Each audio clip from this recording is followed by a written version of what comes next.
All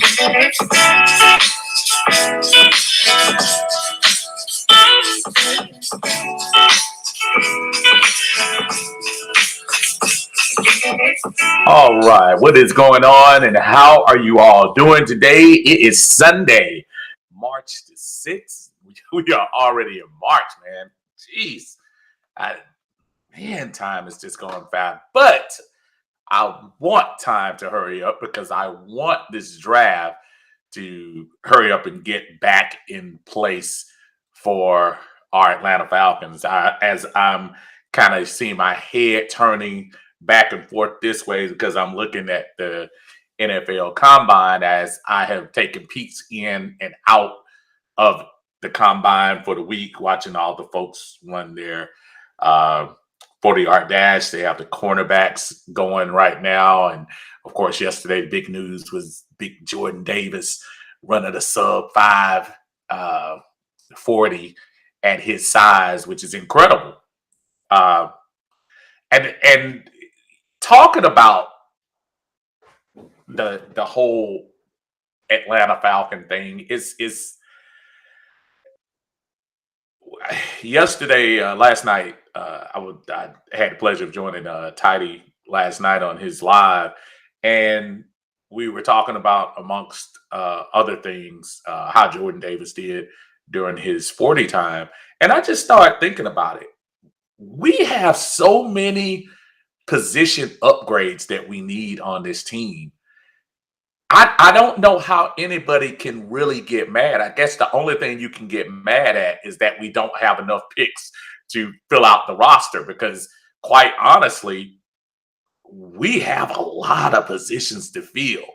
So when you bring up Big Jordan Davis, I'm not mad at that. Shoot, if you bring up Walker, let alone keep it Georgia, but different player, I wouldn't be upset at that.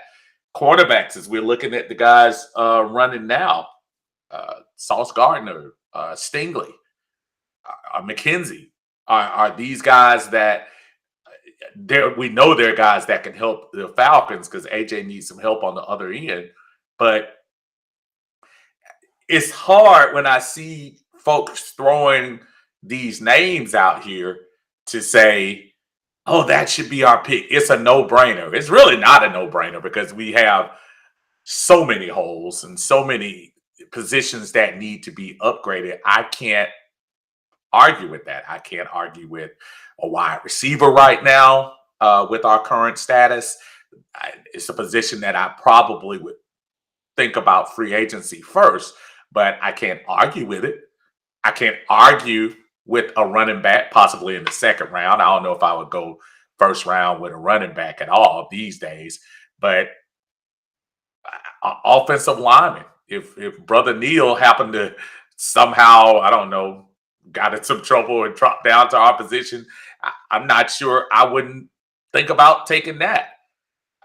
And then, of course, edge rusher. We talked about that for the last 6, 7, 8 years. Getting a dominant edge rusher to help put some pressure on the quarterback. We haven't been able to do those things. So when we start talking about who is that next person in the draft, I don't think it's a wrong answer. Now, I know some people are reaching for some folks. You know, I hear, oh, let's draft all Georgia Bulldogs. We'll be good. Well, you know, that sounds great in theory, but this is also next level. I as great as they were this year, I still feel like there are a couple of elite players, and I think of just a couple of players that happen to fit very well in the Georgia system. So I'm of the person, I love Dean. I think Dean will be a nice linebacker. His size obviously scares me, but I still think his leadership skills on that particular team with so many talented guys to be able to get those guys rallied up. I love what he brings to the game. Who doesn't like a 6'6" 3"? Yeah, he says 340. I don't care what you say. Trust me, as a guy in the 300-pound club, that cat is every bit of 355, 360. Who ran, which is even more incredible that he ran as fast as he did. That's just freakish that he can do that. But I don't need him to sprint every time. I just need him to collapse down on those defensive line and make it easier for those linebackers to get through. Start talking about people like linebackers. We need linebackers. There isn't a position we don't need. And folks, I know people don't want to hear this either. Yes, even quarterback. I know the rumor mill and the stuff has drummed up more about Malik Willis and what he is and what he can be. Listen, there is no wrong answer. So with that being said, give me your wrong answer. In other words, give me who your pick is. While we'll also be looking at draft picks, I wanted to take a look together because I took a sneak peek yesterday, but there were a couple of guys I didn't realize that were on the free agent market. And my favorite spot as far as NFL and looking at the value, SpotTrack.com.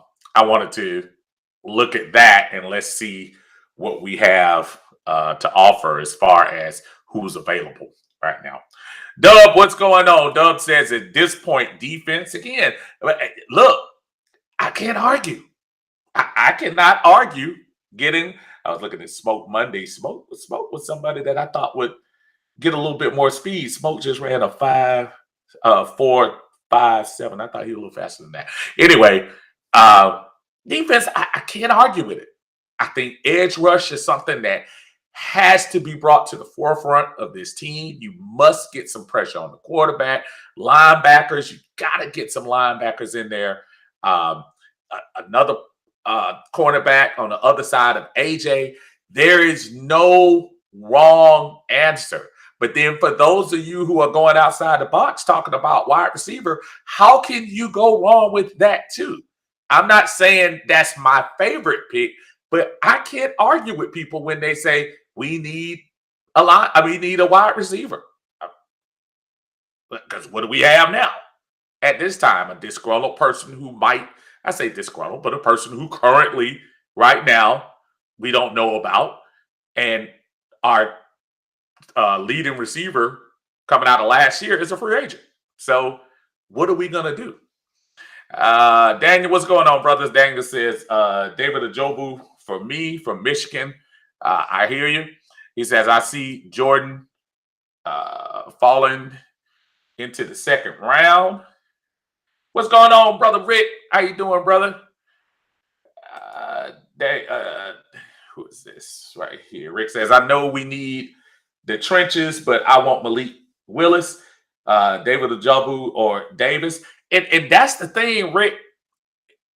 There is no wrong answer. I know people are, well, we got Matt Ryan, and you know they're going to keep him. And I hear y'all with that. But if they walk up to that podium and say, Malik Willis, I'm not going to be upset. For what? We do need an upgrade.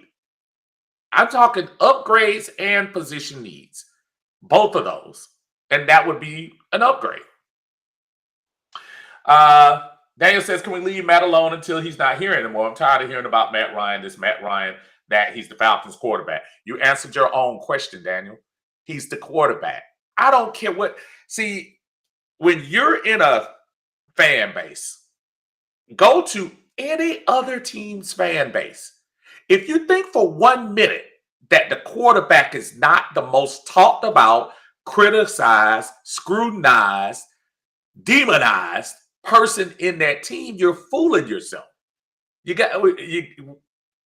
Folks have to stop getting in their feelings because people talk about Matt. He's the quarterback. And now you hear all this talk about, Willis doing well in the combine and the measurables going. I get that. But you gotta get over that. You're gonna hear about Matt. If you don't want to hear about Matt, I suggest you probably turn your radio down on 92.9 and 680 The Fan and majority of social media. People are going to talk about the quarterback. We've got to get over that mindset. I don't want to hear anything else about Matt because blah blah blah. And I know that's not you, Daniel, for at all. But what I'm saying is, you gotta stop with the, you know, we can't hear any more about Matt until Matt changes positions to safety or defense or linebacker. Until he changes to that, you're gonna hear about him. The second most important person on this team, and arguably the second most talented person on this team, I shouldn't say second most talented, I should say the second most polarizing person on this team, plays defensive line, and that's Grady. And the only people talking about Grady are the people here. Grady is a very important piece of what's going on. Are we going to extend him? Are we going to try to trade him? Those decisions come down in a couple of weeks. So I didn't mean to stop and diatribe, but let's stop talking about Matt stuff. Dude, that's the quarterback of the team. What are we supposed to do? They're talking about Patrick Mahomes in Kansas City. There's probably a percentage of people saying right now we paid him too much. You got to stop. We got to stop that narrative. How do you get better if you're going to stay in the same position? That's what the draft, that's what the free agency is all about. You don't stand pat. And how is a 7-10 team going to sit here and say, well, don't worry about quarterback. Everything else needs to be fixed. This offensive line is atrocious. The defense is atrocious, which is true. But at the same time, to alienate Matt as if he's not part of the problem, stop. Stop. We got to stop that. D, what's going on, man? Said, what's your takes on the combine? Hey, listen, I like what's going on. It's some good stuff going on right now. Looking at Lewis Sign, going through his drills right now. I'm paying a lot of attention to the defensive guys. I'm not gonna lie to you. I really am paying attention to them. The wide receivers are definitely something. I didn't get a chance to see them run the other day. I saw some of the times that were coming up on some of those guys. I was kind of encouraged that George Pickens didn't run super fast. He ran fast. He didn't run super fast because he's one of those guys I really want to target for the second round. But so far, so good, man. I like what I'm seeing. It's Terry don't got a lot of things on the shopping list.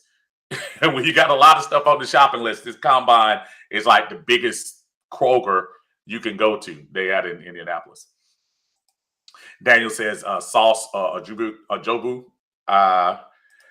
PJ, what's going on, brother? Say, I want Jordan Davis, brother. I don't blame you. I don't have a problem with that.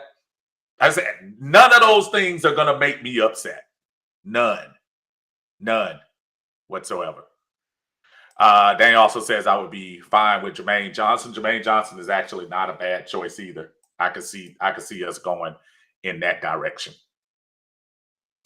Dub says preach. I hear you, brother. Daniel says, I mean, we have some people targeting the franchise for posting the man's kids. Man, Ryan saved us from years of scrutiny. We could have been the Browns after all that stuff with Vic. Well, here's the thing with that, Daniel. Those people who choose to talk about that, you address them.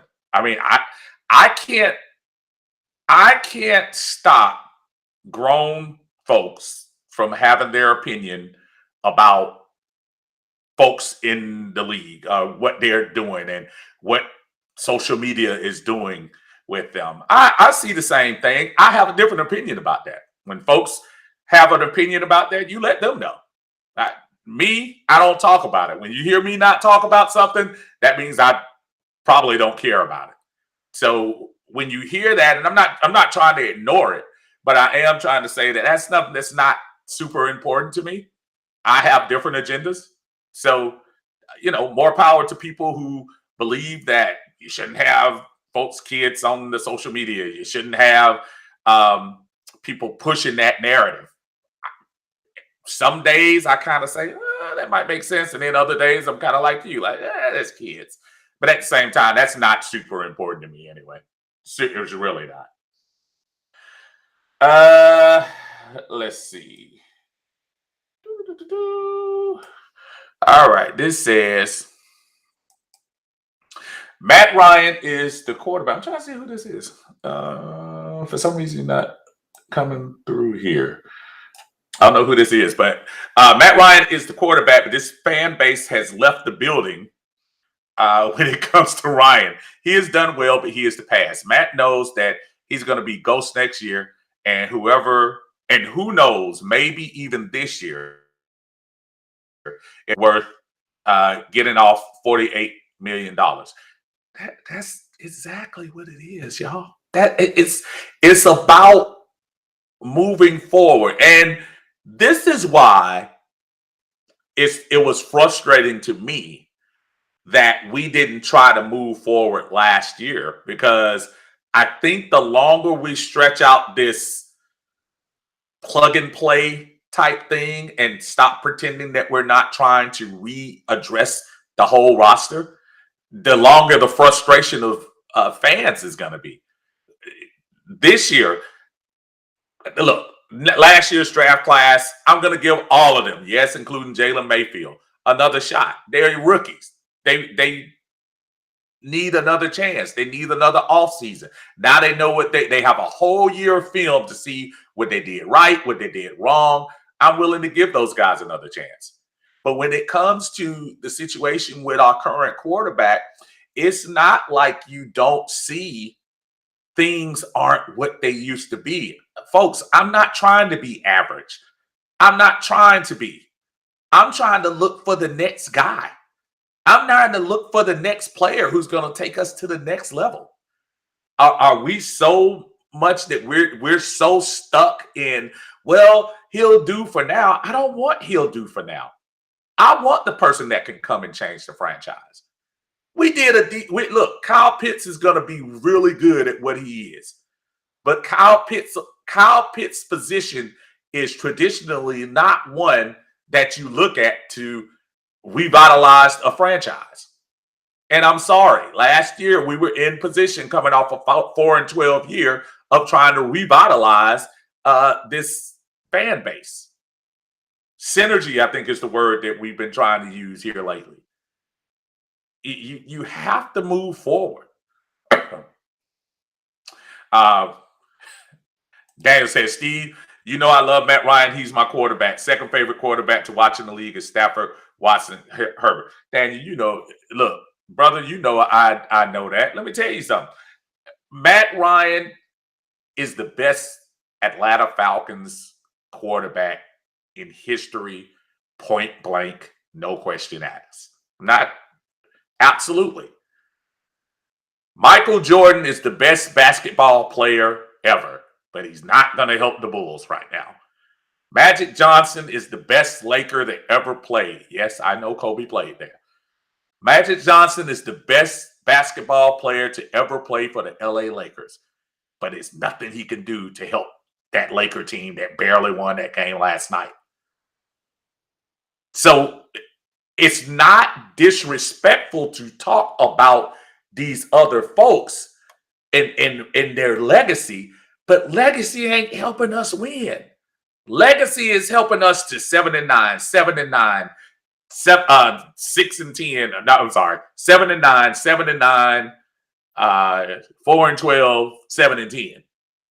That's what that is doing right now. And again, it's not all him. But we're fooling ourselves thinking that the quarterback position doesn't make a difference. We're fooling ourselves. So, Daniel says, don't be surprised if we take Kyle Hamilton. He's there at number 8. And what is a safety really? I'm not saying we don't need safety depth, but is that a position that you draft right now? I'm about to look at this free agent list in a second, as soon as I, look over here. Dan says you don't take a 2-down nose tackle. It's simple. Again, it sounds like it's simple. It's not that simple, though. There were folks that didn't want to. Folks ran from Michael Parsons last year. Before the draft, 3 months before the draft, Michael Parsons was projected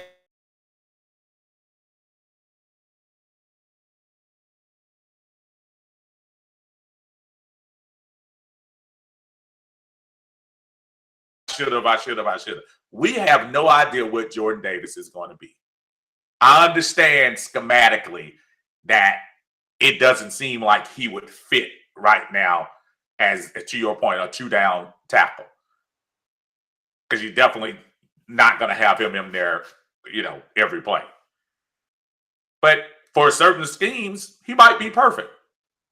I'm still of the thought that he's probably a reach in the top 10, but I'm not mad at people to say, hey, he's a good, maybe we can get him. I'm not mad at people for saying that. Daniel says, I'm here to talk about football, not the man's kids. That was my only point. Yeah, and again, I'm not arguing the point. I'm saying for those who do that, address them. You have never heard me talk anything about a post with a man's children. You haven't. I dare you to go back and look. So if I'm not talking about it and I'm not making a big deal about it, that probably means that, almost like politics, I'm kind of staying away from it, because that's something that, I just don't want to talk about. But I can't control other people. There are millions of opinions around here, and I don't want to make it look like mine is the best or whatever. But if somebody wants to talk about that, that's cool. Ricky, that was you up there, Rick. I don't know why. For some reason, it wasn't coming over here. I need to refresh my other little page here and see why the comments aren't coming down like they are. Daniel says, I'll be surprised if more than 2 quarterbacks in this draft are franchise cornerstones, in my honest opinion. Only thing I'd say about that is, depending on what system and what coach takes them, some coaches have a plan. They might see a quarterback and say, hey, I can do something with you, 3rd round Russell Wilson. Hey, I can see the future in you, 4th round Dak Prescott. I'm not trying to tell you Kenny Pickett or Matt Corral or Malik Willis are going to be the end all be alls. But in certain offensive quarterbacks' hands, maybe they can. Who was talking about Trey Lance going into 2021? There were some people, but it wasn't like the number 3 pick Trey Lance. Depends on who the coach is. Yeah. D says, if we're going to get players who can take us to the next level, it starts with our scouting staff, along with Smith and Terry, to get those diamonds in the rough, players who can contribute to our team. I agree 100%.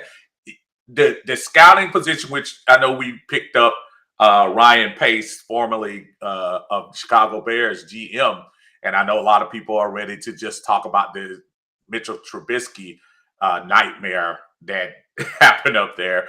But Terry has worked with them, and they did some good stuff down in New Orleans. So I'm not going to totally sit here and trash this man coming in. We need a new set of eyes. I didn't realize we had the same scouting guy here the whole time when they let go of the guy 2 weeks ago. So yeah, we definitely need some more eyes to look and get some more players. Yeah, I agree with you 100%. Players who can take us to the next level, whether that be defensive end, linebacker, cornerback, quarterback. Folks who are ready to take us. Ricky says, I see you, Rick. Rick says, safety is not a number 8 option for the Falcons. Edge rusher, O-line, or Malik Willis. I agree with you 100%. And I'm probably,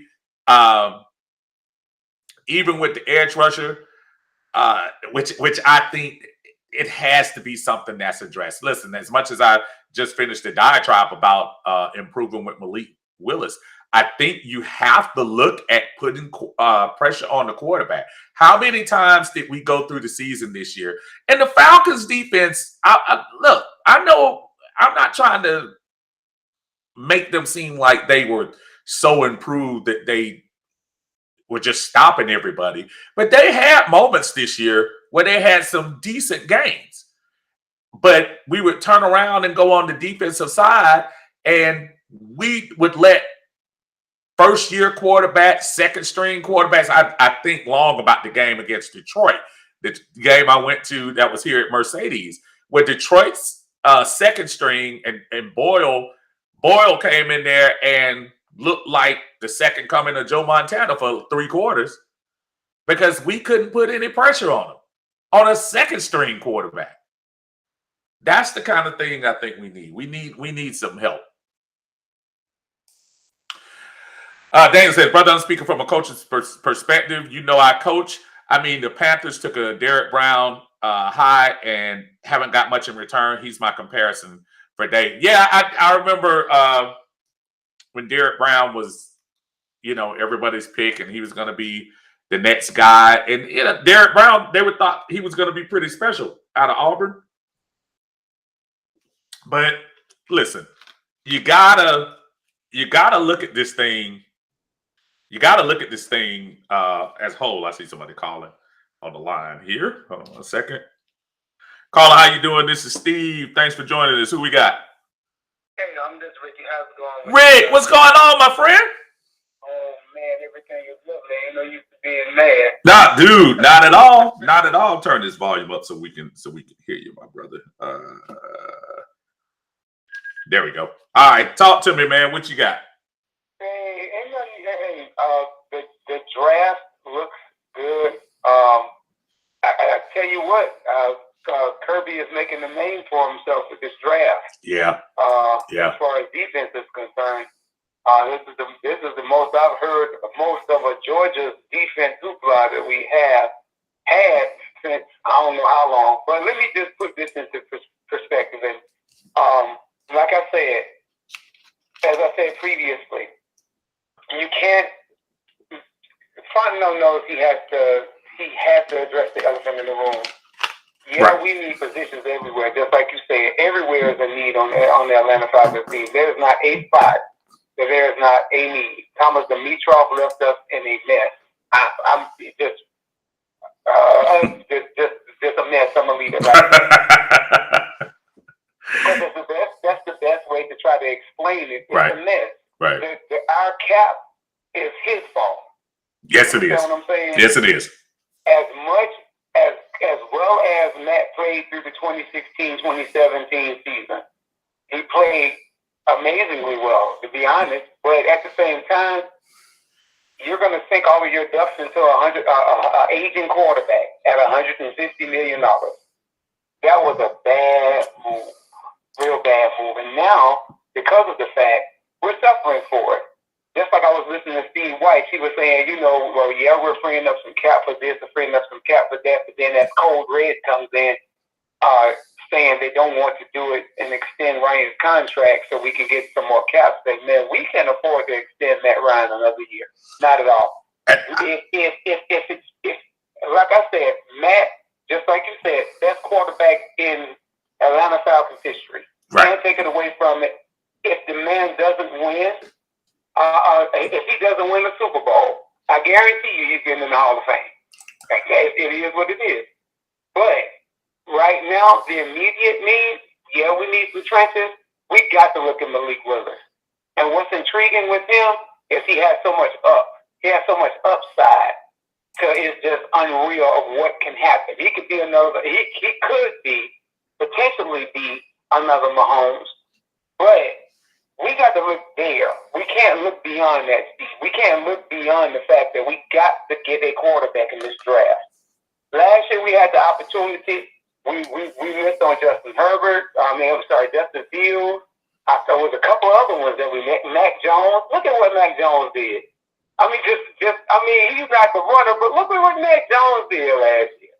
So we got to get it. It's not to disrespect Matt Ryan in any way. And that's why I'll be telling people, we're not disrespecting Matt Ryan. We appreciate what Matt Ryan has done. But at the same time, we got to find his successor. Because trust me, next year, Matt Ryan goes. He out of here. Regardless if he want to be or not. Once he can come out for money, them $40-something million, Matt Ryan is out of here. Period. And if anybody, if you don't think that Fontenot won't jump, if he gets the right call on Matt Ryan this year, he'll be out of here this year. Rick, you brought up not only just awesome points as even your colleagues are telling you as we sitting here talking. The Thomas Dimitroff signings, I think, unfortunately, if the Falcons are the blueprint for how not to sign aging. Listen, at the time that Matt Ryan was extended, he was I won't say elite, but he was a superstar in the NFL. When you start talking about coming off of 2016, 2017, back-to-back playoff years, MVP included, you have to put him one pass away from the Super Bowl. Absolutely. One pass away from the NFC playoffs.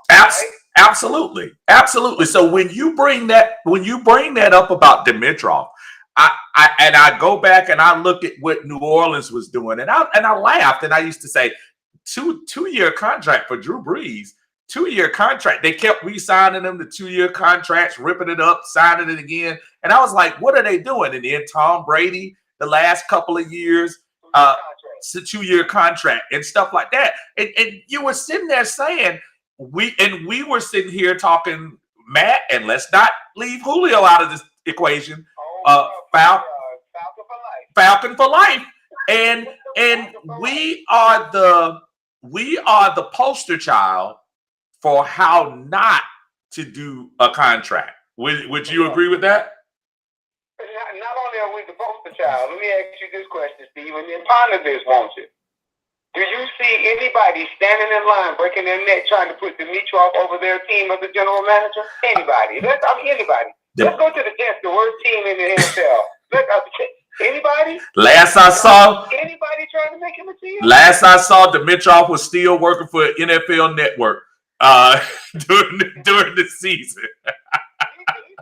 He probably would catch it trying to get a job on the NFL Network because, like I said, that $150 million contract back then, right now, what's that?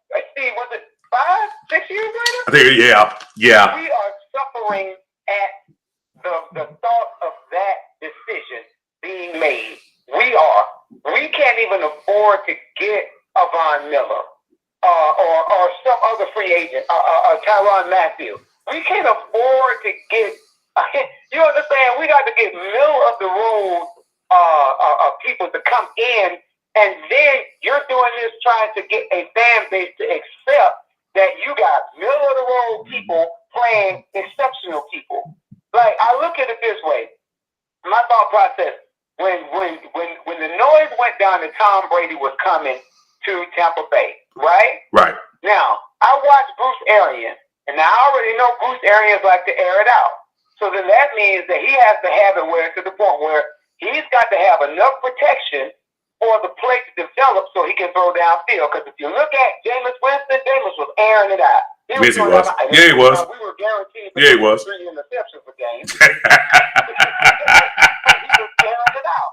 So if you look at it, watch what Arians did. Go back to that draft, Steve. If I'm not mistaken, the first 2 draft picks that Tampa Bay picked was offensive linemen. Yes, why? He did. Because Tom Brady is a statue. Yes. And he ain't going to run.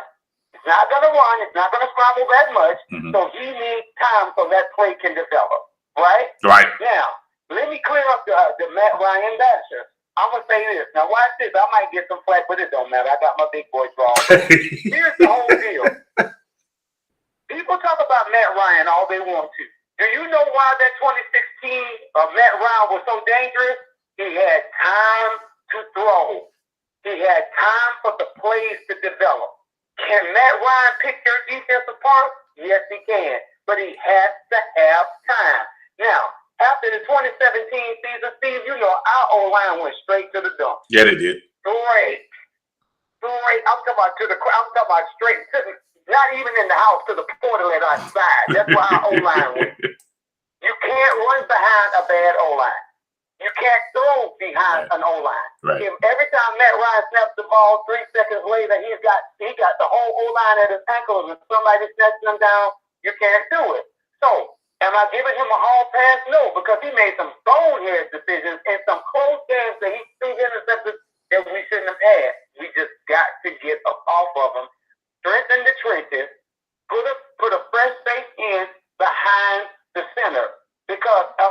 realizing that, Blanken's going to lose this whole fan base. It's already like that. Now, if you look at it, you've been to the game. See, I have too last year. Guess what? When you look around, everybody out there in the restaurant, sitting down eating $2 hot dogs and $3 beers. Ain't nobody watching the Falcons because it's not a product that anyone wants to see on the field. Rick. You got to bring the fan base back, and how you do it? New blood. Rick. Bring that boy Malik Willis in. I'm sitting next to my son and I are at the game.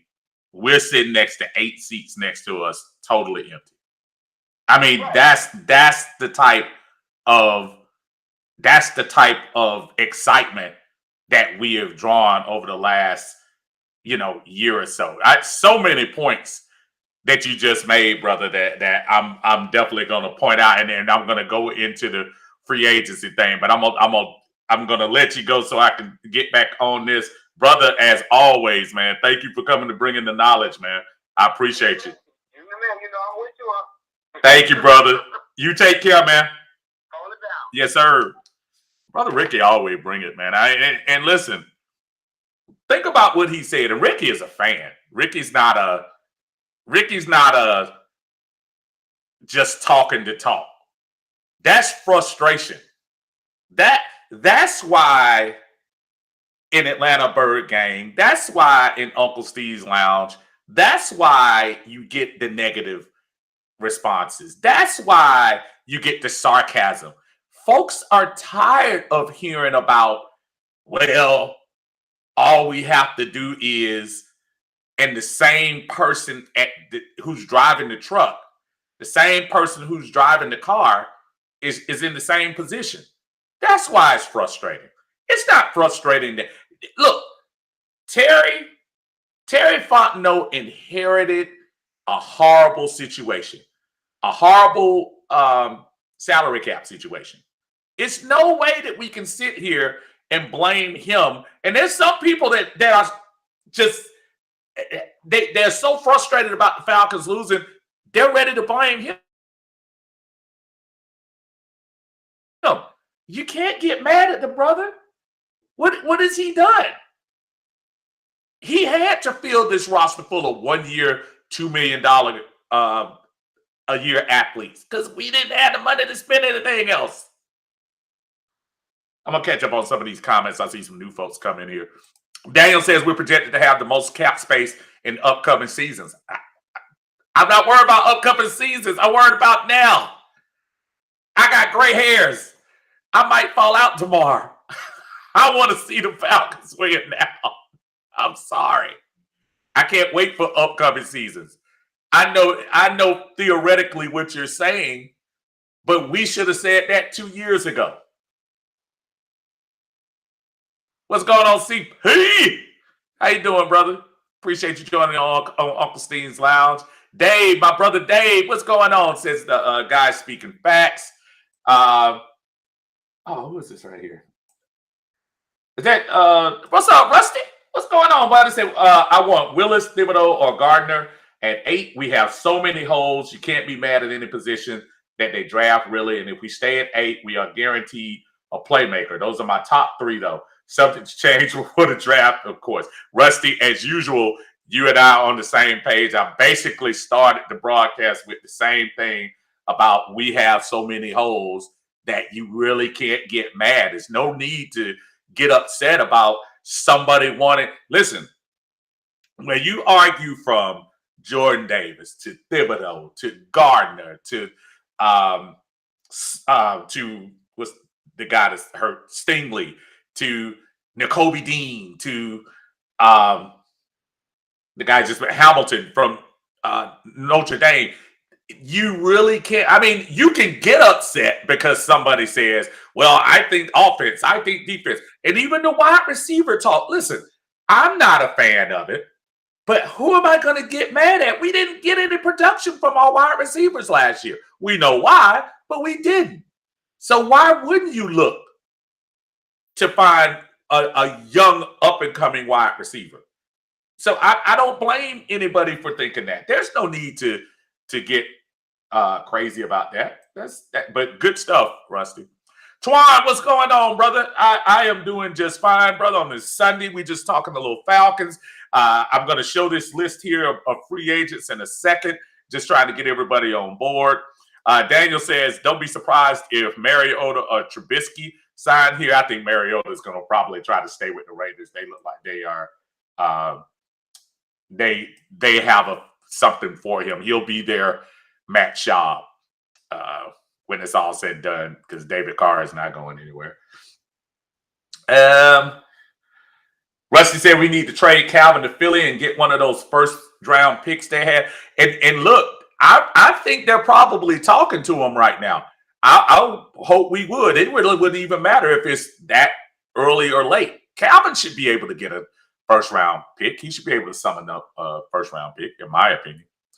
D on Uncle Steve's Lounge says the caller is hitting on the nail, because until we get that salary cap to a place where we can afford to sign some of the big name players, we're going to continue to get players with bare minimum. And that's what we were signing, special teams players, D. We were signing special teams players last year, and folks were like putting them in like they were going to be heroes. You can't. You can't do that.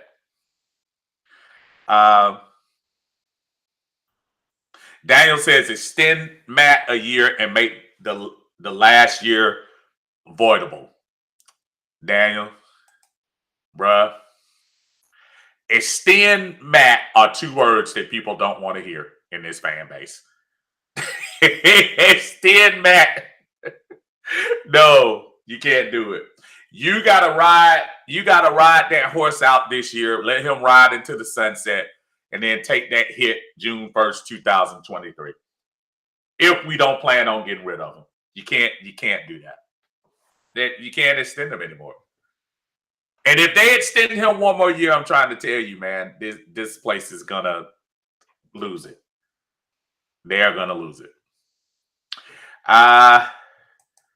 Twan said the Lions gave Dimitrov an interview. He hasn't gotten much. He's not a good GM. I'm gonna say this though, in defense of Dimitrov.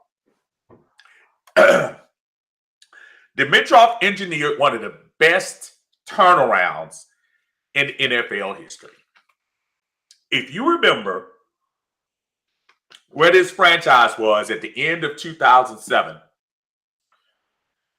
we lost our quarterback, Vic, to off the field issues. We had a quarterback that left in the middle of the night to take a college job. We had folks ready to jump ship getting out of here that year. And nobody wanted to deal with the Atlanta Falcons. Nobody. In 2008, Dimitrov helped this franchise go on a 5-year winning record streak. A franchise that had not had back-to-back winning records ever. Why do I bring this up? I'm not bringing this up to say in 2020 he was doing the greatest job. I like to give people credit where it's due. The reason he got the job is because he put us in that position.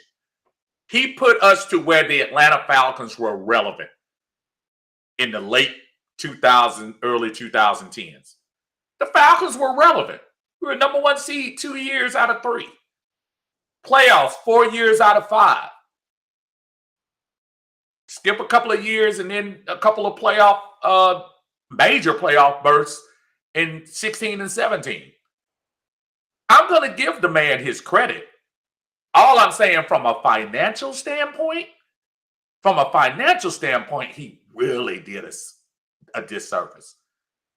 And also that the year that we went out and got the free agent guys from the Jets, the guards, Carpenter and Brown, was it? That was the draft. We got McGarry. Lindstrom has been good. But he did not do himself any favors that year. And listen, on the outside looking in that year, the Falcons needed offensive line help. What did he do? Go out and get 2 free agents and draft 2 another guard and a tackle. So on paper, it looked like Dimitrov was doing his due diligence. What we found out we needed was better scouting, because as much as he went out and got the guys that we needed for offensive line to fill the position, we didn't get the talent level that we needed. So I don't want to poo-poo 100% on Dimitrov, because we wouldn't have had the thrills that we had from 2008. I say from 2008 to 2017. I know there were a couple of losing seasons in between there, but for the most part, I mean, you talk about 2008 to 2017, which I think is 10 seasons. And those 10 seasons, we had 7 winning records, 1 8-8 record, and 2 losing records. You can't say he was absolute trash. Near the end, he wasn't helping us. But at the beginning, you got to give him his credit. I hate to say it. That's Twan says, I hate to say it, but I'm sure Ridley wants a new start. And for me, I think Debo has to go too. The Debo thing is going to be interesting. I haven't heard anything. I mean, the Falcons obviously aren't leaking anything, and no team would right now, because you're probably trying to see what the values are of some of these players. D says, with signing those aging quarterbacks to 2-year contracts, they give those quarterbacks a chance to show they can keep the team current. But with Ryan losing multiple seasons, it's time for something new to contribute. And that's the point right there, D, because we set ourselves in such a bad place because we backloaded this contract. Because look, he was 1 year into the contract and we restructured the next year. Remember that? He signed that contract going into the 2018 season, and we restructured the contract to get under the salary cap and get some more folks then. So we're just paying the sins for, we're paying for our sins of signing him, extending him prematurely. So yeah, I agree with you though. King says, I'm sorry, I don't want a quarterback at 8. I want Davis or Wyatt. There's nothing to be sorry about. Again, and King, you came in probably late. King, I have said, I have yet to hear a wrong answer for most of the folks talking about draft picks. I have yet to hear a wrong answer. A quarterback at this point is not a wrong answer. Is it my number one answer? Probably not. I'm in your position with defense. I'm probably looking for somebody more who can disrupt the quarterback, edge rusher, somebody like that. But it's not going to hurt my feelings if they call Mr. Willis up at number 8. Shoot Mr. Corral at number 8. And I'm not saying he is. I'm just saying just something to change the energy in this organization, folks. I don't know about y'all. I don't know what Matt Ryan. Maybe it's some potion that I didn't drink that some folks drink that just has this thought that he is just the end all be all. Maybe that's it. Because I didn't get that drink at all. Dave says, thank God we have Falcon fans who speak truth to power. Amen to that, brother. Amen to that. What's up, Chadwick? How you doing? Said Chadwick said he just got here saying with Smith, talking about Terry Fontenot. Said we'll do better in year 2 with a new coach. And I'm assuming you saying Sauce because you like Sauce. Sauce Gardner. Sauce Gardner is somebody that I definitely would look at. Dave said this is not personal with Matt or any other player. The NFL is a business. And sometimes you get caught up in that, Dave. Sometimes I think a lot of fans get so emotional about this thing as far as, y'all want to get Matt Ryan out of here after all he's done?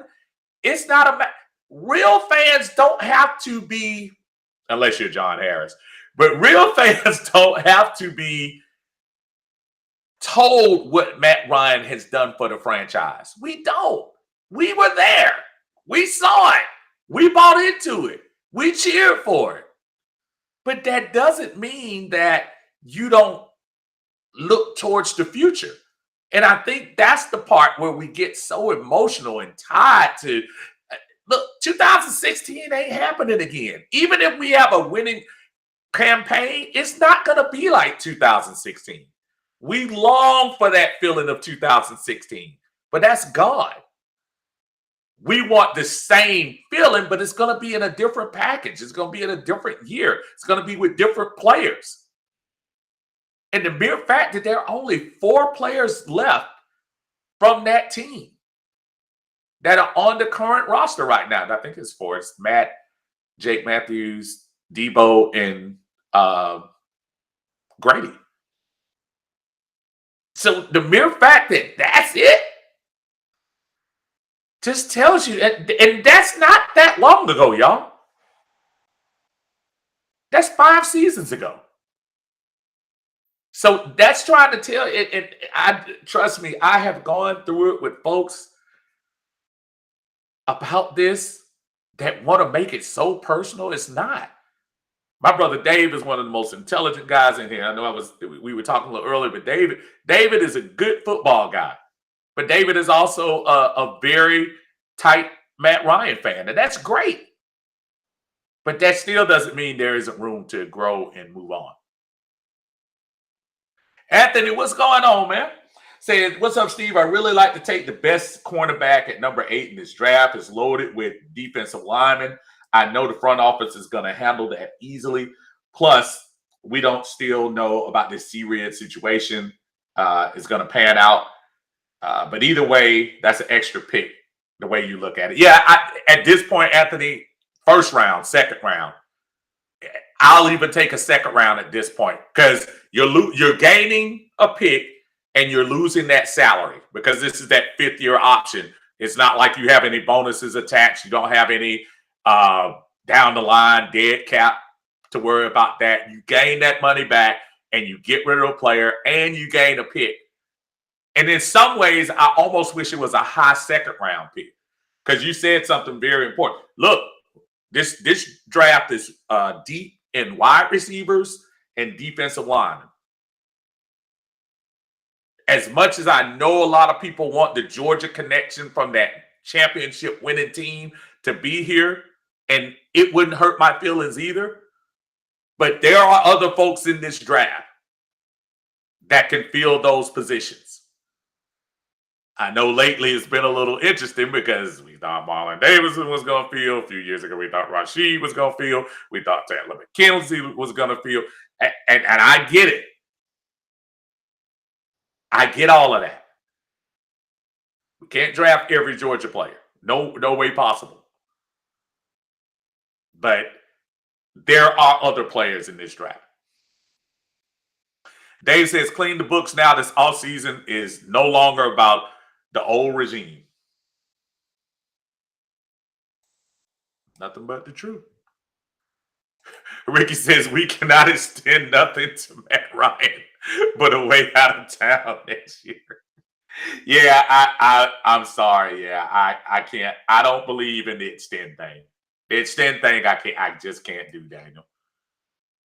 And like I said, I get your thinking, but that not for this fan base. There's no way. Daniel says, Arthur Smith doesn't take this job if Matt Ryan isn't the quarterback, plain and simple. You think so?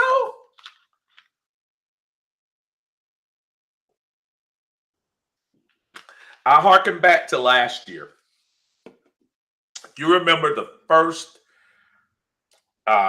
Zoom thing they did with Terry and Arthur, there was no immediate commitment to Matt. And to me, an incoming coach, remember that now, before they restructured his contract, there was not an immediate, okay, Matt's our quarterback. There was not. Go back and look. There was not. Even Arthur Blank was saying, hey, love you, but we might have to move on. That was also with Julio. These are the new guys. They're making the decisions. We have money to get rid of. Excuse me. We can't make emotional decisions. So I'm not sure if that's totally true. If you're Arthur Smith, you want to do like our good buddy Kyle Shanahan is doing over in San Francisco. As much as he inherited Jimmy Garoppolo, do you know why he drafted Trey Lance? He drafted Trey Lance because he wanted to have that quarterback that he could say, I did it with him. I started this with him. I came to this team and did it with him. And that's, I think, every offensive coordinator's dream is to come to a situation and say, you know what? I took this quarterback that nobody was paying attention to and turned him into a champion or close to a champion. That's what Kyle Shanahan thought he had in Jimmy G. I still think Jimmy G is not a bad quarterback. I just think that would be a nice upgrade for him. CP says, exactly, Steve. Apathy and ambivalence are way worse than anger in terms of fans. Oh, look, man, I'm just trying to tell you, it is this ability to it's the Linus effect. For those of you who watch cartoons, Linus from Charlie Brown, Matt Ryan is that blue blanket. And we gotta Arthur Blank is Linus. And we gotta pull that blanket from Linus. It's hard because Arthur Blank has thought about those first 5 years, those winning years, that Super Bowl run, all of that stuff. You dream of the good times. Shoot, that's life. Everybody remembers the good times. But then after a few years, you got to say, man, am I stuck in the past? It's time to, reevaluate and see what we got going forward.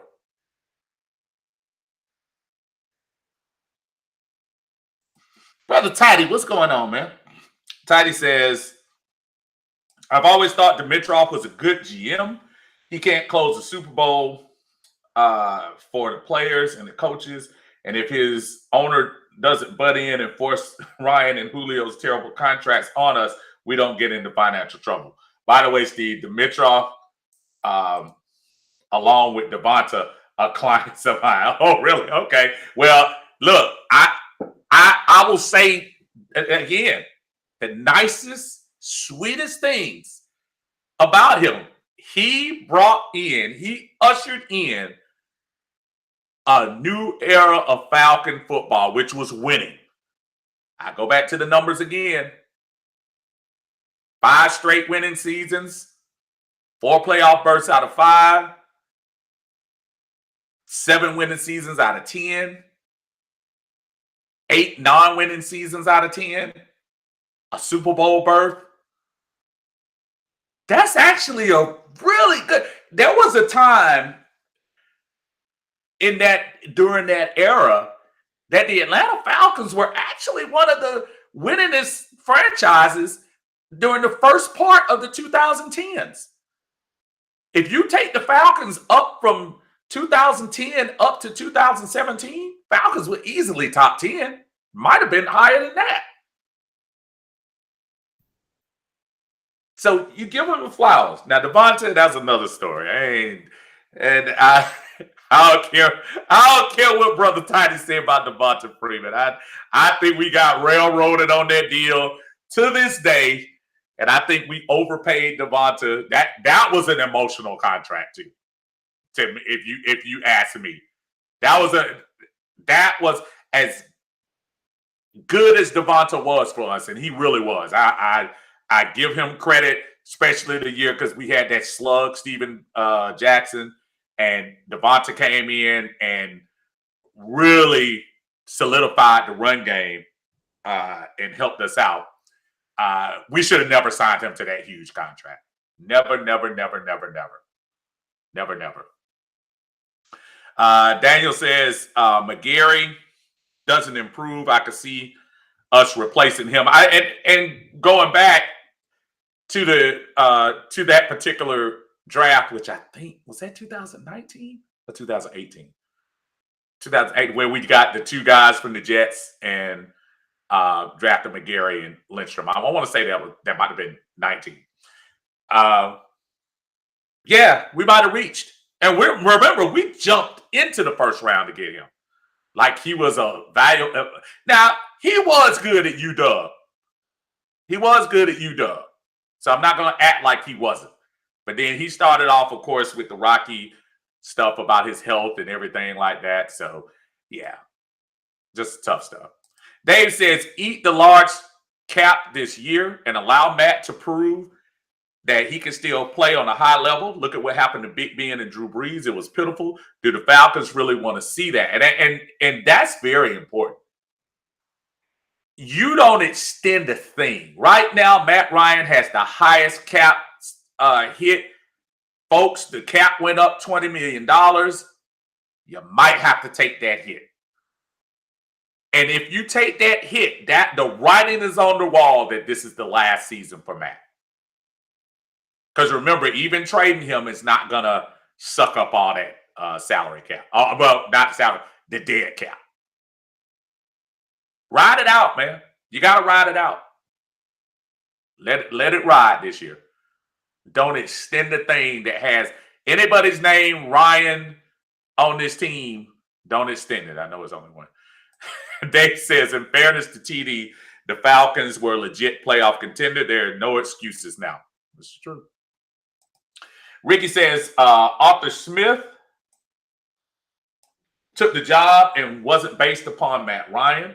If the truth is told, last year, Fontenot and Smith, wanted Trey Lance, but Shanahan blocked that, and they drafted Pitts to cover for Julio, plan on leaving. Don't get it twisted. It was said last year by Blank and Smith that no one was safe. So you're reading the same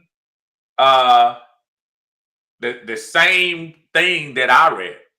Or not read. The same, you're talking about the same interview we saw last year.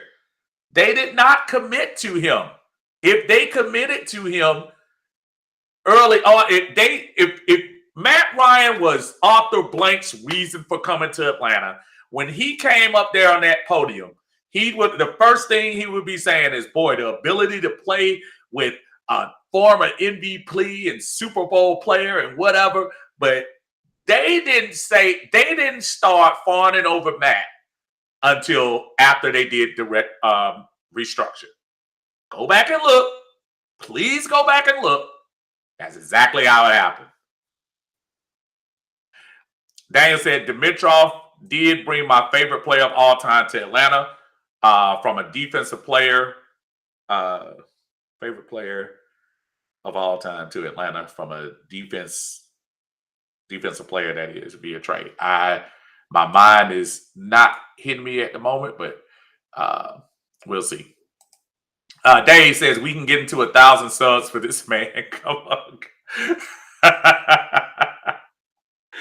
Oh man. Daniel says the only way I see. No, that's Tidy. I'm sorry.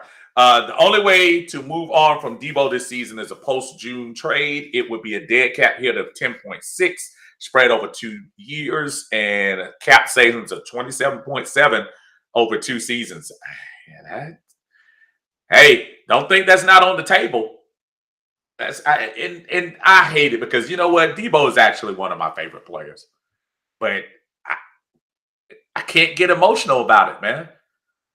You can't have 4 losing seasons in a record. That's 4 losing seasons in a row and start waxing poetic about players. You can't do it. I can't do it about Grady. I can't do it about Matt. I can't do it about Jake. And I dang sure can't do it about Debo. What good is talking about the past on a team that hasn't won in 5 seasons? I mean, I don't know. Daniel says the only way I see Matt Ryan getting traded as if the the Commanders send us Chase Young. Yeah, right. Ruben has their all in on getting a veteran quarterback. Yeah, the Chase Young thing ain't happening. So that's not happening. Dave says, Steve, I guarantee you that folks will destroy next year's crop of quarterbacks as well. That's the thing. Look, every year, and I keep hearing people talk about, well, this isn't the year to get a quarterback anyway. Wait till next year. And you got all these folks coming out, Bryce Young, blah, blah, and all this. Okay, so y'all want us to be 4-13? Y'all want us to be 2-15 just to go out and get guys that are just as unproven as Justin Fields, as Trey Lance, as Matt Jones, and folks like that? That's almost a defeatist attitude. I was like, do it in the now. Yes, on paper, it looks like none of these guys are going to be anything. Let's check back in 5 years and see. Dak Prescott was chosen in the 4th round. There's not a soul in this world that thought he was going to end up being the highest paid quarterback in the NFL playing for the Dallas Cowboys. Because they still thought Tony Romo had 2-3 years left in him. Not a soul. And don't lie and act like you knew it. Same for Russell Wilson. Russell Wilson came in. Seattle signed Matt Flynn. Not a soul thought Russell was going to be starting in that season, except for Pete Carroll. Great decision. CP says, Steve, you can't mold stale bread in terms of Ryan and the energy of the organization. Right? I mean, that is true. It is so. This organization is scratch. This fan base is so flatlined. Y'all, we arguing about the most talented players in this draft. We're arguing about it because we're so thirsty for some turnaround player to come in here and push a button and change everything. It's going to take a collection of things to do that. But to his point about the staleness part, that's the part that Matt Stafford did the same thing, folks. Matt Stafford was stale in Detroit. Stale. I'm not saying he didn't have the greatest talent around him. No, he didn't. But at the same time, dude, what was he staying there for? Waiting for them to all of a sudden turn around? Let's see if Matt wants to go back home to Pennsylvania. Let's see if Mike Tomlin will bite. Let's see if Chicago wants to send him up there and give a little tutelage to Justin Fields, ironically. I mean, let's see if Matt wants to live out in the high altitude of Denver for a year. Just something to change it up. And I'm not saying that I'm promoting losing, but man, I would rather struggle a first year, see Joe Burrow, knowing that at least he's getting his feet wet for the future, see Josh Allen. Those guys, everybody doesn't jump right out in just a stars. Matter of fact, we have the guy who probably was one of the few to do it, start winning from the jump. But you see how that eventually got stale. D says, I like Riddler from Cincinnati. I actually like him too. That wouldn't hurt my feelings if we got him. Again, even him, I'm telling y'all, will change some things. I'm telling you it would.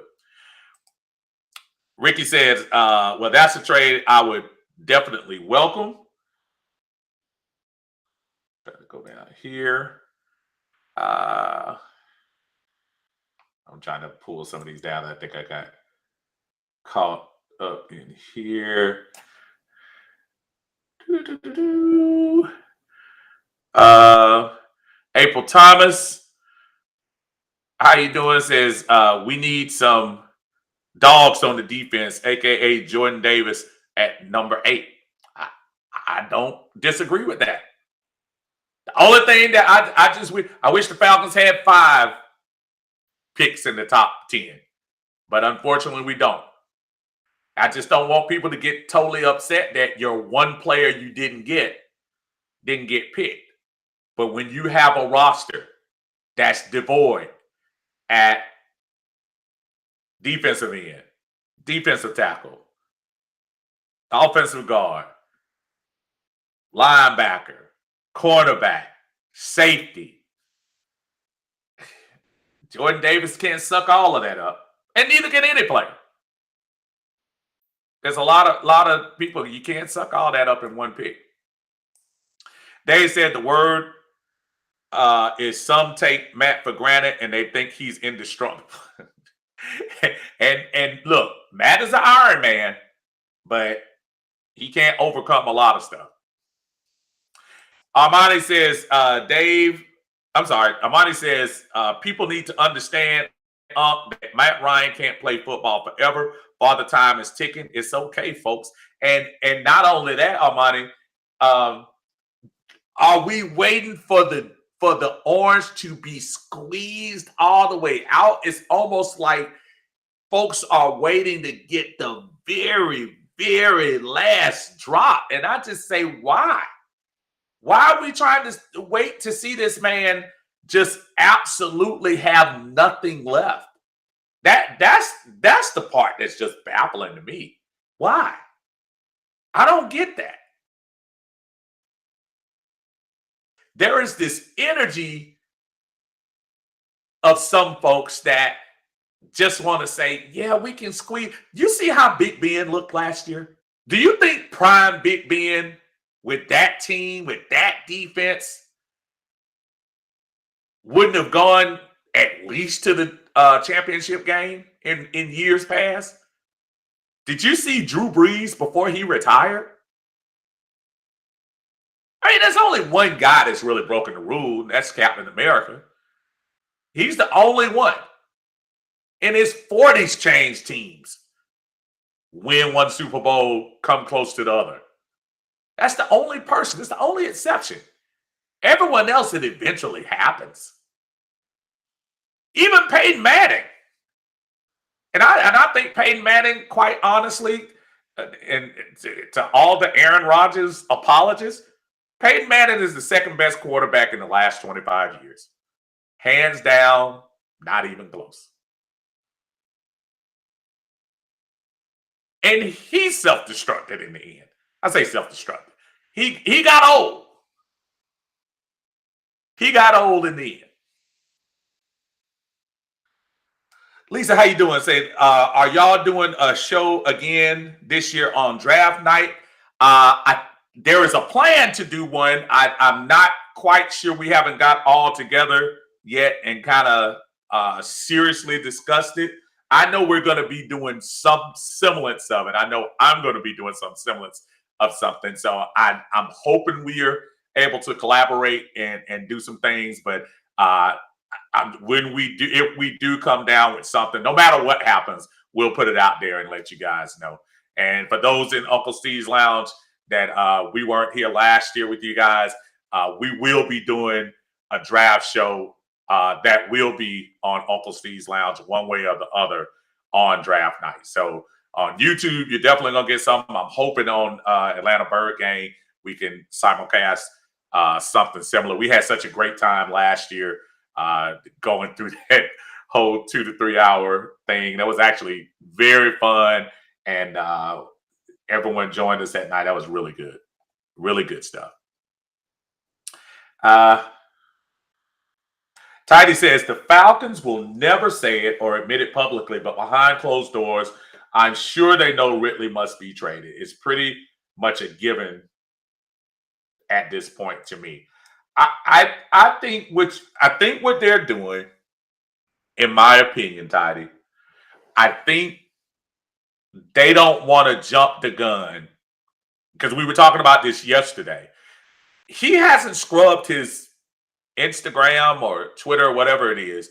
The one where he got into the little thing with Brian Finneran. He hasn't scrubbed all the stuff. He's still showing Falcons and everything like that.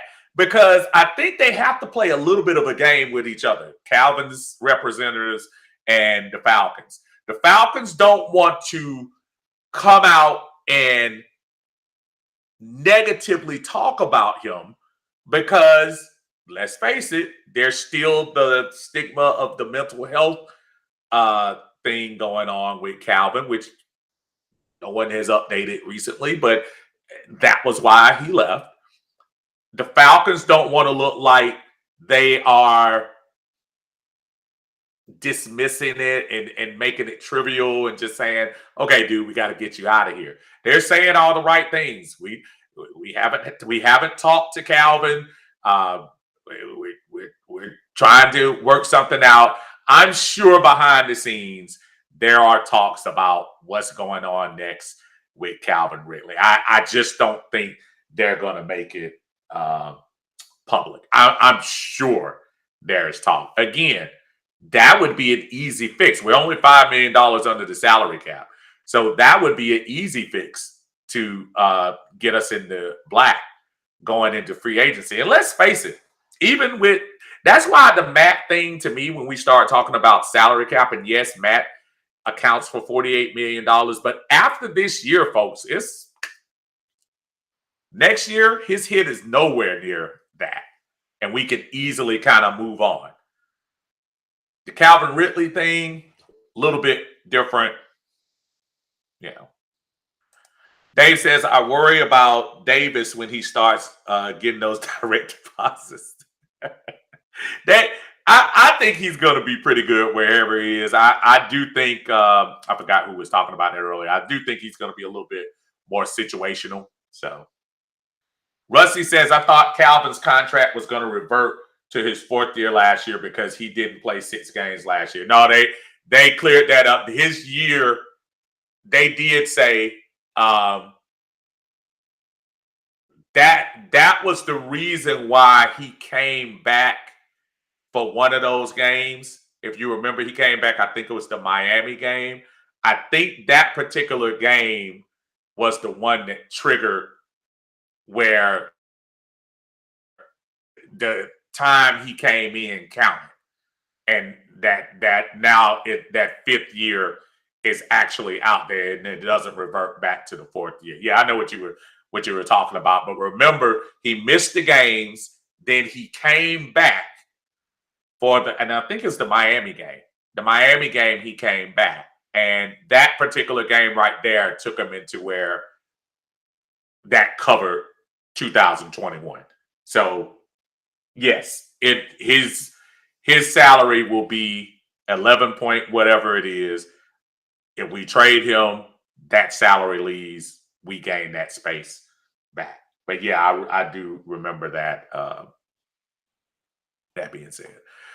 Ricky says, and if we trade Ridley, it'll be good for a first or a high second round, something that we can possibly trade up into the first round to address some needs. And listen, I'm a big fan of second round picks because remember, with the first round picks, that's guaranteed. You can have guarantees on a second rounder, but the first rounder, they're kind of slotted for certain automatic guarantees, and you get that 5th-year option with them. I would almost rather like we do now. We have the multiple second rounders and have another second rounder here. You have a little bit more flexibility when with the second rounders. But if it was a first round pick, it's not going to hurt my feelings either. To your point, then you can will and deal, maybe get that first round pick, slide back, get another pick.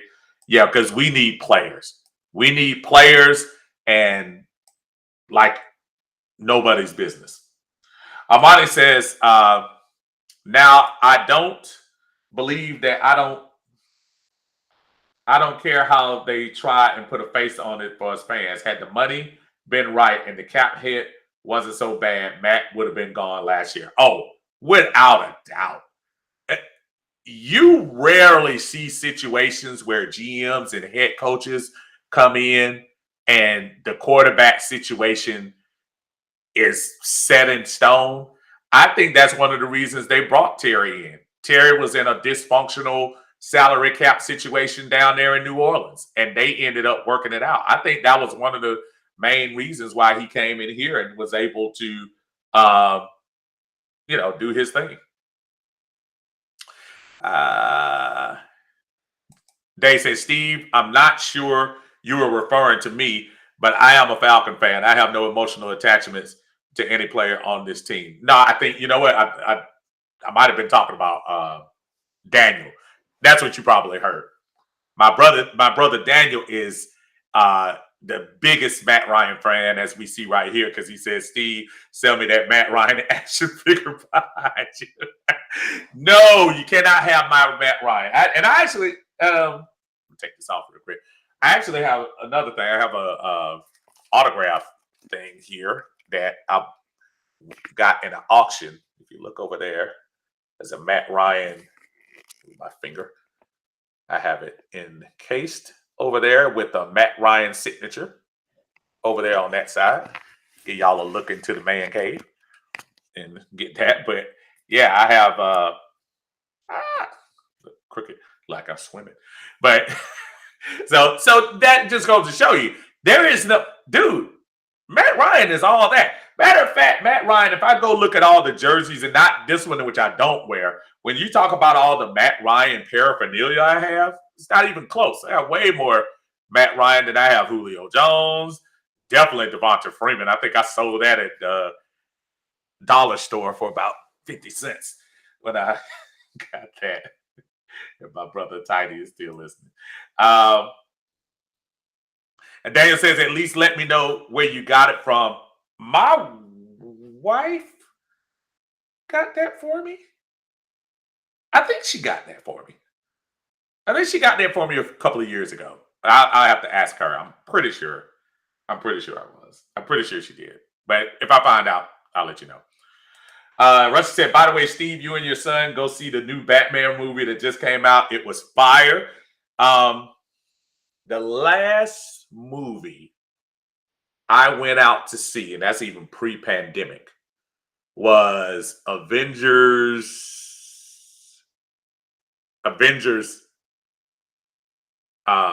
was the first one, Infinity War. So my movie acumen is very low unless it's on cable very quick or streaming. So don't get me wrong, I have heard some bits and pieces about that, and I've been keeping my ears and eyes closed to even Spider-Man stuff because I'm very much interested in what the MCU is doing with its next thing with all the multiverse stuff going on from the Loki series and WandaVision and the new Doctor Strange coming out this year. I trust me, with the Batman, even in the DC world, I'm definitely interested in that stuff. But I'm just gonna try to close my ears and close my eyes until it comes out on HBO. Tiny says Caleb McGarry, 2019 draft pick. Thank you, sir. And I was trying to remember that year. That was the year that they let us go out there and take pictures. And I showed you all several pictures of my son and I when we got a chance to do that. Anthony said, tuning in on YouTube. Thank you, brother. I appreciate you, man. Y'all don't forget about the YouTube now, Uncle Steve's Lounge. We do live stuff over there as well. Thank you very much. I appreciate it. Is that Daniel right there? Daniel, I skipped your thing. No, okay. That's brother Isaiah. What's going on, Isaiah? Isaiah says they are going to extend or restructure Matt. Might as well get ready for the news to drop in 2 weeks. Isaiah, don't be coming in here with that foolishness, man. I need a good night, brother. And I'm just messing with you. Dude, as I told, that news probably loved, Daniel probably loved that. I don't know, Isaiah. I'm not sure. Because my thing is, I think if they were going to extend Matt and restructure Matt, I think it would have happened by now. I think they're waiting. If you think about it, and just like we were talking about earlier with Matt, with them committing to Matt, with them not committing to Matt early last year, I think they are waiting for any suitors, any people that want to come in and say, hey, can you take this off our hands? Hey, can you do this? I think that's what they're waiting on. They're waiting to see if anybody is going to, at the last second, say, hey, what would y'all take for Matt? I think that's what they're doing. But with this organization, it wouldn't shock me, but I just don't think they're going to do it this year. I really don't.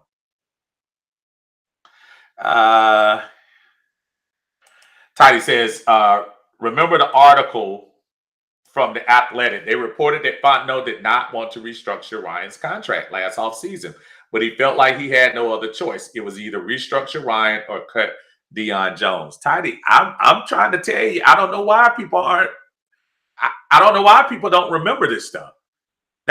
There was no olive branch given to Matt Ryan coming in. And think about how easy that would have been. If Arthur Smith was so infatuated with working with the great Matt Ryan coming into last year, that would have been the first thing he said at the press conference. But all you heard was, hey, we're going to address things as it go. We're going to talk to Terry. That's an easy thing to say in an opening press conference where you're going to arguably a Hall of Fame quarterback's franchise. And you say, yeah, I can't wait to work with Matt Ryan. Because I think at the beginning of the year, Terry Fontenot was ready to cut bait. I really do.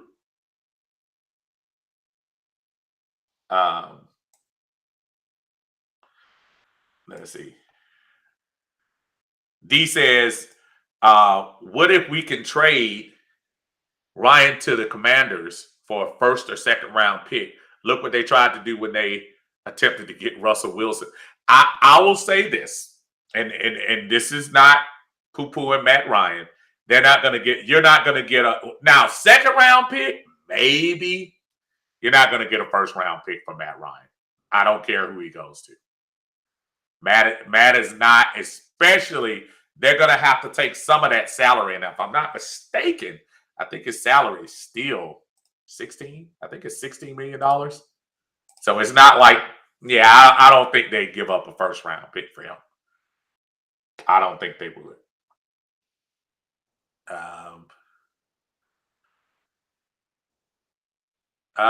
Rusty says, just seen a report. Washington offered 5 firsts for Russell Wilson, and Seattle said no. Should come take Mike. Come take Matt.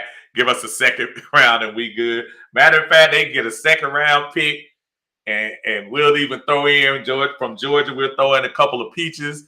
We'll send them an old. I do have a torn Devonta Freeman jersey in there.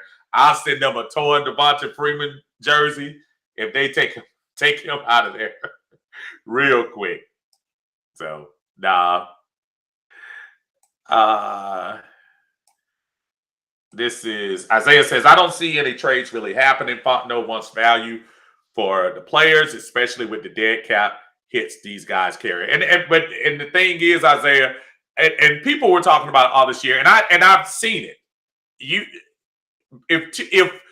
If we try to stay as disciplined as we can with this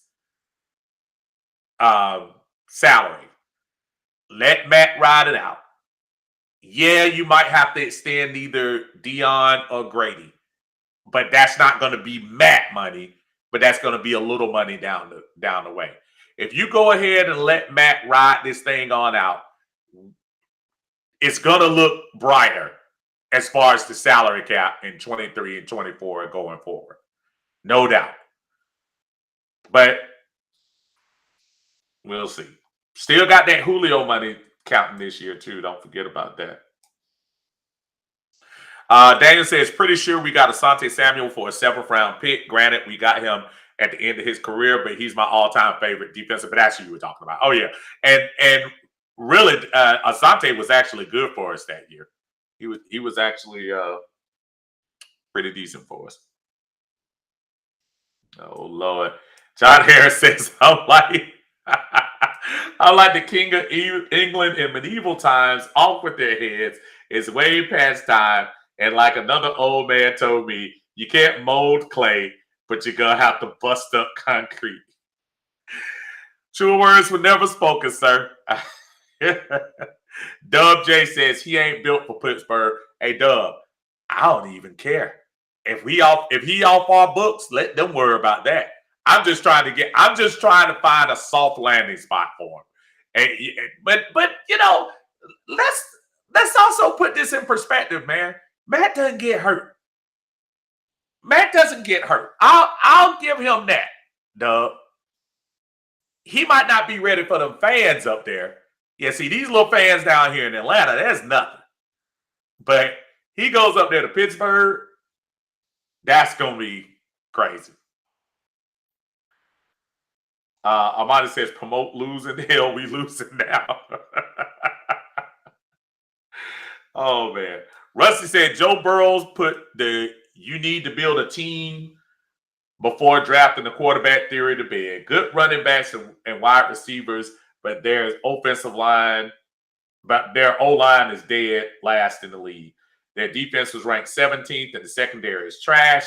If you feel strongly about a quarterback, you draft him. If you believe that's your guy, you go for it. The position is too important. I even go Buffalo's route. Remember, Buffalo had just drafted E.J. Manuel 3 years before that, and at the number one position, and they had to go in an entirely different direction. You know, sometimes if you find your guy, you have to take him. You're absolutely right about that. Absolutely right. Anthony says we are prolonging the inevitable. Why not try drafting the quarterback now? You preach it to the choir, Anthony. I'm with you. Jermaine, what's going on? Say, what's the topic, sir? We were talking about just Falcons, just regular Falcons talking a little bit about the future, what's going to happen the next couple of weeks. Of course, there are going to be some cut, restructure, or something in the next couple of weeks because we have to get under the salary cap before the new business season starts in 2022. So a lot of people are talking about, what we're going to do going forward.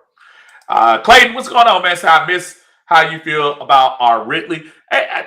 Ridley, it's not a personal thing. I think if it was up to me, I think it would be good to go ahead and let him get a new home. I just don't see this fan base embracing him coming back. We have yet to hear anything about the legitimacy, and who are we to say about who's going through what? So I'm very careful with that.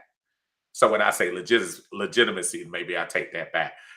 We have yet to hear any progress on whether he's getting better mentally, whether he's what is he doing to improve mentally. And when you don't hear reports like that and you leave it for public consumption, the public is going to come back and say you're playing a game. That's not criticizing him. That's public perception. Public perception says you are teasing this situation. You are trying to work your way out. And if you're not there to tell us, hey, and again, let me make it clear. If this is a medical issue, he doesn't have to tell us anything. But this is also a sport. More importantly, the most popular sport in North America. And in the most popular sport in North America, fans have a way of thinking that we're supposed to know about everything. So he's not going to win that game. If he chooses to sit back and only decide to throw a tweet out at a former Falcon when he says something about him, that's his decision.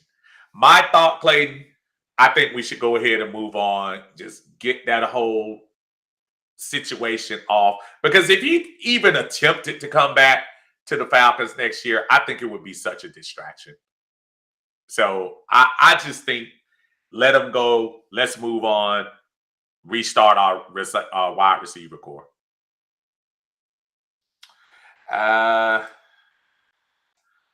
Isaiah says max cap hit is $40 million in 2023.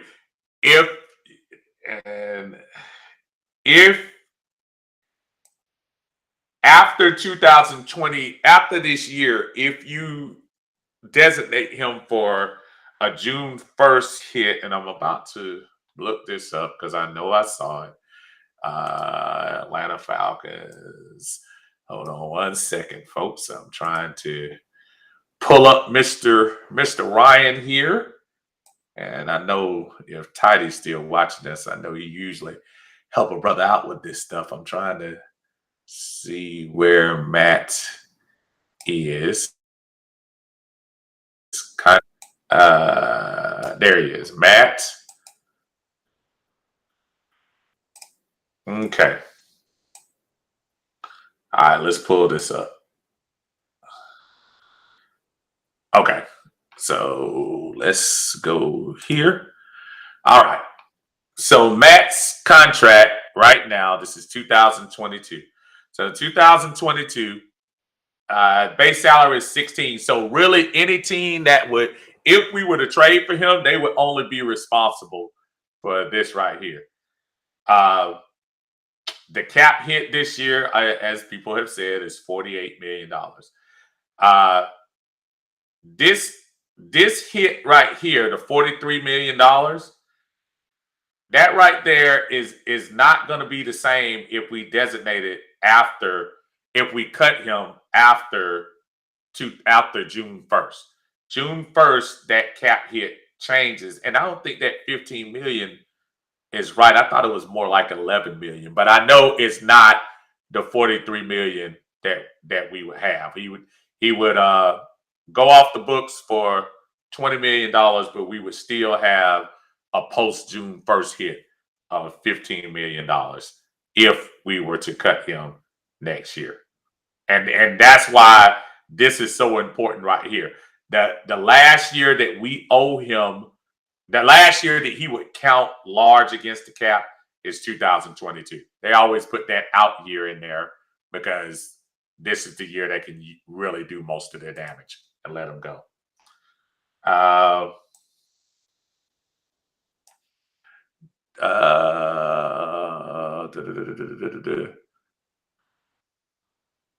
This is Jermaine says, I'm going to get back to this right here.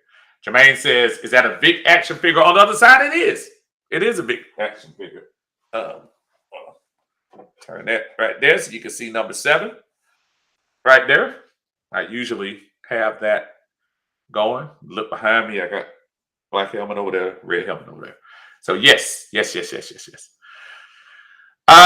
John says, wait a minute, Steve. Could it be that Fontenot saw that big $75 million over the cap under arrest that he was responsible for and got out because he was responsible for it? It was on his watch. Technically, it wasn't his watch. It was Mickey Loomis's watch. He was the assistant GM. He wasn't the main guy. So I'm pretty sure they weren't going by that as far as he was concerned. So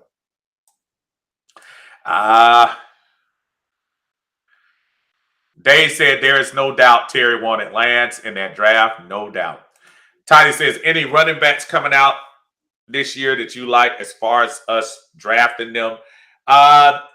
Probably the only guy I know, the Iowa State guy is pretty high on the list. I know Kenny Skywalker. I say Kenneth Walker from Michigan State. He's somebody that I like. I'm not sure. He might be around for a second round. It would be interesting to grab him if we could. Shoot, I would take a flyer on. I'm losing my man from North Carolina. North Carolina running back. I probably have to look this up, but it's a running back from North Carolina that's actually pretty good. Shoot, if James Cook is available in the 3rd or 4th round, and maybe 3rd might be strong, but if he's around in the 4th round, I wouldn't mind taking a flyer on him as well. So, hey. Dave says the Seahawks are fools for turning that down.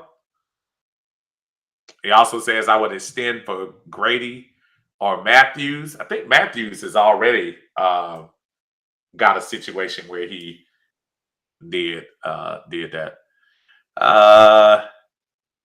Dave says Grady will be a holdout if he does not get a new contract. That's why I think his situation has to be taken care of first. I do believe that. Jermaine says, I actually want to see Matt on another team. Dave says the Bengals were getting high draft picks. That is a terrible way to look at a team building. Jermaine says, you and Marcus are best commentators on the page. Keep it up. I appreciate it, but we got a lot of good guys on here. Brother Tidy always holds it down, and Brother Nicholas, when he's able to sneak in here, are great guys. ABG, we got some great moderators, great admins, moderators. We actually have a lot of other folks. Brother Quintez comes in quite a bit. Our little nephew Strap gets on here and yells at people when he does. Armani comes on and talks to us. There's a lot of folks, but I'm very appreciative of the kind words. Really, I am. Tidy, speaking of Tidy says Calvin tweeted again. Did he really? Jeez. So maybe he's getting a little thirsty. He's getting a little thirsty at the end here. Isaiah says Cook should be available in the 4th. He should. And I wouldn't mind taking a flyer on him. I think Cook his stock probably went up during that national championship game. On that one run. Cook is a bad boy. He got that burst of speed, and I think he could be somebody pretty decent.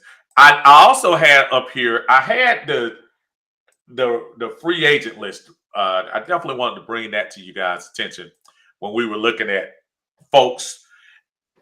Look, I don't think we're going to be as cash strapped as last year, but I don't think we're going to be able to go out and get high money people. But I did want us to look at a couple of these things. Wide receiver is a position that we're going to have to fill. I just don't think you can go into a year with all young receivers. So we got to get somebody in this wide receiver free agency. I don't think we're definitely not in the running for the Allen Robinsons and the Chris Godwins. Devonta Adams is going to end up going back to Green Bay. And even Will Fuller, who had a couple of great years in Houston with Deshaun Watson. I'm not sure he's the guy. T.Y. Hilton at 32. Is it somebody that you want to think about? I'm not sure. Don't know if the Colts are going to go back to that again. Juju Smith-Schuster. Is that somebody that we think about? I'm just looking at some of these names down the line. Emmanuel Sanders, he's too old. AJ Green, does he want to come back and relive some time here in the state of Georgia? Keelan Cole, Sammy Watkins, somebody that's going to be looking for a home this year. I don't think Baltimore's going to re-sign him. Mike Williams is somebody that everybody has been talking about. You look at that value right there, $5 million. That you can't go wrong probably signing someone of his stature at that particular price there that you can get. And then you're talking about a lot of other guys down the line here. Cedric Wilson out of Dallas, he's a free agent. Danny Amendola, too old. But the Josh Reynolds guy out of Detroit, he actually did some good things last year. But just to see what he has. Christian Kirk, who did not help himself, in my opinion. I think he was somebody that when D-Hop went down, I thought he would be able to at least show up a little bit. He didn't do as well. Obviously, Odell Beckham is down here because he signed a very small contract to go to the Rams. But trust me, he's going to be up there easily $15 million a year. Mohamed Sanu, do we take a flyer back with that?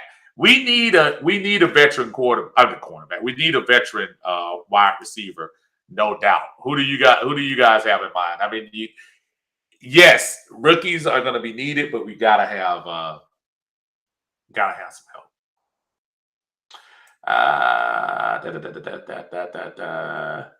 Rusty said I would be happy with Kyle Hamilton as well. I know we drafted Hawkins and Grant the last 2 years. I think both of those guys are solid. But if Hamilton falls to 8 and Terry is doing the best player available thing, Hamilton will be a Falcon. Hamilton is nice. I'm not sure if I would go in that direction, but as I said earlier before, you can't really go wrong with I can't argue with it if you go get it. I don't know. Anthony says, if the price is right, I would love to bring Christian Kirk to Atlanta. And it wouldn't hurt my feelings either. I think but I was a little surprised his level didn't raise up when D-Hop left. I think that was a little bit disappointing to me. I think the other receivers around him kind of did well. Kivia, what's going on, my brother? It says Cooper from Dallas. Now, Amari, there reports out that he's going to get cut. Now, the only thing, and that's why he wasn't on that list, because nothing official has happened, but he's supposed to take a huge salary hit this year in Dallas. So I don't see them doing that. Only thing is with Cooper, I think Cooper is probably going to at least garner $10 million. I don't know if the Falcons, when I say veteran wide receivers, I'm probably talking more. And Cooper is good. I don't think Cooper is close to elite. I don't think he's top 10. I don't think he was the best receiver on his team. All those signs lead into him getting signed to a lesser contract, but I still think he's going to command a little bit more than 10. So I'm just not sure if that's the kind of money I want to spend on him. Good choice, just wrong money at this time. Rusty said, I really want Allen Robinson, but he might be just a little too expensive for us, but he is a dog. Allen Robinson is really nice. Allen Robinson is not going to be in our pay grade, though. 28 years old.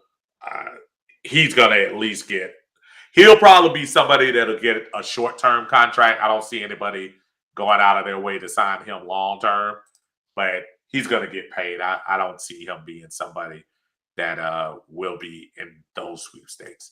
Dave says you can go wrong getting players who play closer to the quarterback would be my selection. Yeah, I hear you. Rusty says, I always thought Amari Cooper was talented, but he plays soft. Was telling my buddy who is a Cowboy fan this for 3 years. There were times last year I thought Gallup was playing better. And CeeDee Lamb obviously has a much higher ceiling than Amari did. I think coming from the Raiders, I think he was somebody that we thought was next level, but I guess you don't get traded if people think you have that high of a ceiling when you start talking about that. The other position I wanted to look at real quick, and we were talking about it earlier, was running back. And yes, it's going to be nice. It's one of those positions that I think it's one of those positions that I think you can't overlook. A lot of people want to get that position late, which I get it as far as in the draft. But again, I think you need a decent pick, a decent vet when you talk about that. Rusty said Gallup was the best wide receiver on that team. Dude makes catches you ain't supposed to make. No, Gallup definitely, had he not been injured, was definitely somebody who was getting his share of targets. And that might be something that slows that train up as far as he's concerned. He should be ready, knowing how some of these young guys are ready for the next season. He should be somebody that should be ready after the ACL, but who knows? When I look at the running back position as far as veterans are concerned, I think the Mike Davis thing didn't work out. I don't see him being an Atlanta Falcon this year. God bless him coming back home. Maybe this just didn't add up. Melvin Gordon is somebody that I think, in my opinion, is overpaid going to Denver, and I see them moving on for him. David Johnson, who I didn't realize was still hanging around with Houston. When healthy, he's good. That's the problem. Healthy. Leonard Fournette, he's not going to come to a rebuilding team. He's probably got that taste of Super Bowl, and he wants to stay. Shoot, he might stay at Tampa. Who knows? Phillip Lindsey, another guy that I think he's pretty good. Not sure what kind of money he's going to look at. Of course, our buddy Cordero Patterson, that $3 million contract, what he got last year. Definitely think he's somebody that's going to be looking to get a little bit more. They say the market value for him going into next year, $9 million, 2 years, $18 million. Not sure if we're in that stratosphere for a running back, especially. I know he can do a lot of other things, but I'm not sure. Mozart is still out there. Rashad Penny, he might have upped his. He ran so hard last year at the end of the year. Finally living up to that #1 draft pick he got. Sony Michel is somebody interesting if you're talking about picking up somebody. The luster has kind of gone off of him since he left the Patriots, and he did okay for the Rams. He got a ring now, so maybe he. With Cam Akers there, I don't think he's going to have a place in that backfield, so he might be looking for somewhere else. Marlon Mack, somebody brought that name up earlier. I'd take Sony Michel over Marlon Mack myself, just me. Ronald Jones II, never really panned out in Tampa Bay, and unless they sign him to something small, I don't see him going in that direction either. So running back is something need to go in another direction. As far as a DC, I'm not a believer in Coach P's archaic schemes. DP's made me a fan at the end. I think there were things that he did at the end of the year that were much better than we were doing at the beginning. He said at the beginning that the team was going to struggle. He said in the beginning he insinuated in a couple of his press conferences. Go back and read between the lines. He was basically saying he has to play some of the schemes because of the skill level of some of the guys, skill level and experience that some of the guys had.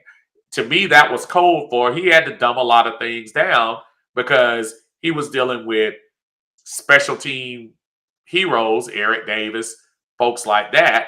And, I think he did okay. I will give him one more year before I look differently as far as the DC concerned. I actually think their ability to get turnovers in the second half of the year was something that was a pleasant surprise to see. At one time, we were really doing some things there, but I don't know. I don't want the Falcons to go after small running backs. Why not give PS player practice squad player Caleb Huntley an opportunity? I mean, it's not like we didn't have him. So I don't know why. I don't know what happened with that, but maybe they thought Mike Davis was going to emerge. I don't know. Maybe so. Rusty says, Todd Gurley, Mike Davis. Looking at our past history, we're probably going to call Steven Jackson. Don't do that. Out of retirement and kick the wheels on him, knowing the Falcons. Again, both of those guys, last regime. Mike Davis, this regime. But again, we were strapped. I think you go draft 3rd or 4th round, you're running back, bring in a veteran for not a lot of money, kind of like we did Mike Davis this year, and just kind of hope for the best. That sounds like a defeatist attitude, but really that's kind of what we're looking at when you start talking about the running back position. Well, folks, it is right on 1 hour, 58 minutes. And I said I was going to be on for 2 hours. I meant to come on a little bit before 5. I did not get a chance, a little bit at 5. I came on a little bit afterwards, but I had a great time chopping it up with everybody. I know the off season is going to, especially leading up to this draft, we're going to have a lot of news between a lot of the admins and myself. We are going to try our best to give you guys the forum as we did tonight. Love the comments, love the passion, love the good talk. And Uncle Steve's Lounge, appreciate everybody on YouTube. If you don't get a chance, go over there and just subscribe. Y'all know y'all don't watch it every day anyway. Just subscribe to help a brother out so we can do some bigger things in the future on the YouTube channel. For those in the Atlanta Bird Gang, always loyal to my Bird Gang folks. Appreciate y'all as usual. Y'all hang in there. Have a great rest of Sunday night and have a great start to next week. We'll catch y'all later on down the line. Y'all have a good one.